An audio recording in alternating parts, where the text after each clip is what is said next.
Types of software quality assurance చూద్దాం. First వచ్చి standards ఏంటి అంటే ఒక సెట్ ఆఫ్ ఎస్టాబ్లిష్డ్ గైడ్లైన్స్ అనొచ్చు, set of established guidelines and framework అన్నమాట. ఏం చేస్తున్నాయి ఇవి డిఫైన్ చేస్తాయి. ఆల్రెడీ ఎస్టాబ్లిష్ చేసిన గైడ్లైన్స్ ఫ్రేమ్వర్క్స్ ఉంటాయి. అవి మనకి ఏం చేస్తున్నాయంటే డిఫైన్ చేస్తాయి ప్రాసెస్ని కానీ మెథడ్స్ కానీ అండ్ బెస్ట్ ప్రాక్టీసెస్. దీనివల్ల మనకి ఏమైపోతుంది, టు ఎన్షూర్ ఇవి దేనికోసం డిఫైన్ చేస్తున్నాయి అంటే to ensure the quality of the software throughout this life cycle. దాని లైఫ్ సైకిల్ మొత్తంలో ఎంత మంచి క్వాలిటీ ఉందో with the help of process methods and best ప్రాక్టీసెస్తోని మనకి హెల్ప్ చేస్తుంది ఈ స్టాండర్డ్స్. అర్థమైంది కదా. స్టాండర్డ్స్ అంటే ఏం లేదు, సింపుల్ ఒక set of guidelines and frameworks. ఇవి మనకి ఏం చేస్తున్నాయి, డిఫైన్ చేస్తాయి. ఏం డిఫైన్ చేస్తాయి, సాఫ్ట్వేర్ యొక్క process methods best practices define చేస్తాయి. దీని ద్వారా మనకి ఆ సాఫ్ట్వేర్ క్వాలిటీ అనేది ఎంత మంచిగా ఉందనేది through out the life cycle అర్థమైపోతుంది. అట్లనే ఇన్షూర్ చేస్తుంది ఆ సాఫ్ట్వేర్ క్వాలిటీని ఇన్షూర్ చేస్తుంది ఈ స్టాండర్డ్స్. అట్లనే రివ్యూ అండ్ ఆడిట్స్ అంట. రివ్యూస్ అంటే technical reviews quality control activities perform to uncover.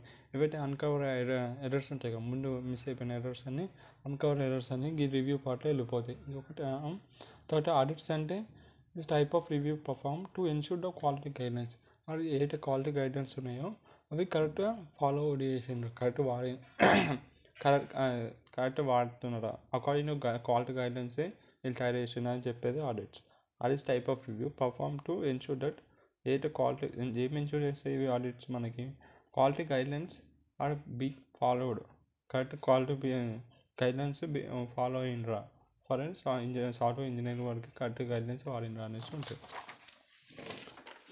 తర్వాత టెస్టింగ్ ఏం చేస్తుంది, SQA ensures that testing is properly planned and effectively conducted so that it achieves its primary goal. Testing వాడికి ఇచ్చిన requirements correct meet అవుతుందో లేదా ఆ టెస్టింగ్లో వెళ్ళిపోతుంది. ఓకేనా, నీకు కరెక్ట్ ప్రాపర్ ప్లాన్తో ఎఫెక్టివ్గా కండక్ట్ చేస్తారు. ఎందుకంటే యూజర్ రిక్వైర్మెంట్స్ మీట్ అయినామా లేదా అని టెస్టింగ్లో తెలిసిపోతుంది. సో ఇది ప్రొడక్ట్ యొక్క ప్రైమరీ గోల్ అచీవ్ అవుతాం లేదా అని టెస్టింగ్లో తెలుస్తుంది. తర్వాత error or defect collection and analysis. ఏం చేస్తుంది, SQA కలెక్ట్స్ అండ్ అనాలిసిస్ చేస్తుంది దీన్ని ఎర్రర్ని. అలానే డిఫెక్ట్ అయిన డాటా ఉంటుంది, అర్థమవుతుందా. ఎర్రర్ని దాంతోపాటు ఎర్రర్ని కలెక్ట్ చేసి అనలైజ్ చేస్తుంది. దాంతోపాటు డిఫెక్ట్ డాటా ఉంటుంది, డిఫెక్ట్ డాటాని ఈ రెండుని కలెక్ట్ చేసి అనలైజ్ చేస్తుంది, ఎర్రర్ని అండ్ డిఫెక్ట్ డాటాని. ఎందుకు, to better understand how errors are introduce and what activities estimate to eliminate. So error and defect collection understand ఏమిటంటే ఎర్రర్ అండ్ డిఫెక్ట్స్ ఉంటాయి కదా, defected data. So error and defected డాటాని first identify చేసి analyse చేస్తారు.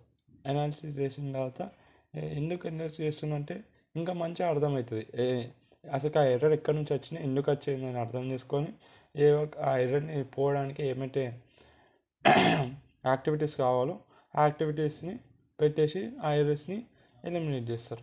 తర్వాత change management. ఇప్పుడు customer అనేటువంటి కొన్ని రోజులు అయినాక మళ్ళీ ఇంకో చేంజ్ వచ్చి చెప్తాడు, నాకు ఈ అప్డేట్ కావాలి. సో అక్కడ ఈ చేంజ్ మేనేజ్మెంట్ వస్తుంది అనమాట. Change is one of the most disruptive aspect of any software project. మనకి కావాల్సిన రిక్వైర్మెంట్స్ ఇది కాబట్టి లోపల ఏదో చేంజ్ చేయాలి. సో ఆ చేంజ్ ఉంటుంది. If it is not properly managed, so ఒకవేళ ఈ చేంజ్ మేనేజ్మెంట్ సరిగా చేయకపోతే change can be used for confusion and leads to pushback. దీని ద్వారా ఏమైపోతుంది, అది పూర్ క్వాలిటీకి లీడ్ అవుతుంది, కన్ఫ్యూజన్లో రైజ్ అవుతుంది. So SQA ensures that adequate change management practices. So ఇదంతా ఇట్లా కన్ఫ్యూజన్ కాకుండా ఇట్లా పూర్ క్వాలిటీ రాకుండా SQA లోపల సాఫ్ట్వేర్ క్వాలిటీ అష్యూరెన్స్ లోపల చేంజ్ మేనేజ్మెంట్ ప్రాక్టీసెస్ ఉంటాయి. దానివల్ల మనకి మంచి క్వాలిటీ సాఫ్ట్వేర్ ఇస్తుంది. తర్వాత education. So every software organisation అనేది wants to improve software engineering practices. ప్రతి సాఫ్ట్వేర్ ఆర్గనైజేషన్ దాన్ని సాఫ్ట్వేర్ క్వాలిటీ ఇంజనీరింగ్ ప్రాక్టీస్ అనేది ఇంప్రూవ్ చేసుకోవాలని ఉంటుంది ప్రతిదాన్ని. సో ఏం చేస్తుందంటే ఈ software quality assurance organisation takes the lead in software process improvement. అర్థమవుతుందా. ఎడ్యుకేషన్ కింద ఏమొస్తుందంటే ప్రతి సాఫ్ట్వేర్ ఆర్గనైజేషన్ దాని ప్రొడక్ట్ యొక్క క్వాలిటీ ఇంప్రూవ్ చేసుకోవాలని ఉంటుంది.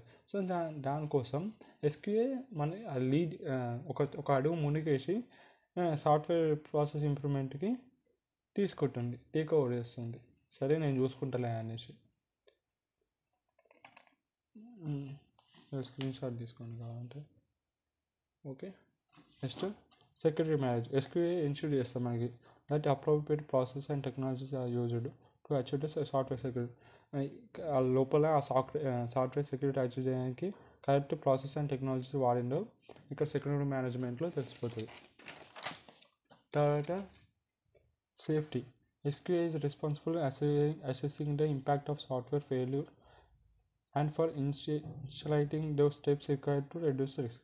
సో ఈ సేఫ్టీ, సో SQA ఉంటుంది, సాఫ్ట్వేర్ రిక్వైర్మెంట్ అనాలిసిస్, అదే చూసుకుంటుంది, అదే రెస్పాన్సిబుల్. ఏదన్నా సాఫ్ట్వేర్ ఫెయిల్యూర్ వల్ల మనకి ప్రొడక్ట్కి ఎంత ఇంపాక్ట్ వస్తుంది, ఇంకా అది ఏం చేయాలా, అది ఏవైతే స్టెప్స్ చేయాలా ఆ రిస్క్ని తగ్గించడానికి, ఫెయిల్యూర్ రిస్క్ని తగ్గించడానికి ఏమేమి స్టెప్స్ చేయాలని అంటే SQAనే చూసుకుంటుంది. That risk management. That risk organization insure that risk management activities are properly conducted. SQA చూసుకుంటుంది ఈ ఏవైతే రిస్క్ మేనేజ్మెంట్ యాక్టివిటీస్ కరెక్ట్గా కండక్ట్ చేస్తున్నారా లేరా. దాంతోపాటు and risk related continuous plans have been establish. Risk management plans సరిగా యాక్టివిటీస్ కరెక్ట్గా conduct చేస్తున్నారో లేదో చూసుకుంటూ, దాంతోపాటు రిస్క్ రిలేటెడ్ ఏమైనా కంటిన్యూస్ ప్లాన్స్ ఉంటే అవి కూడా ఎస్టాబ్లిష్ చేస్తుంది.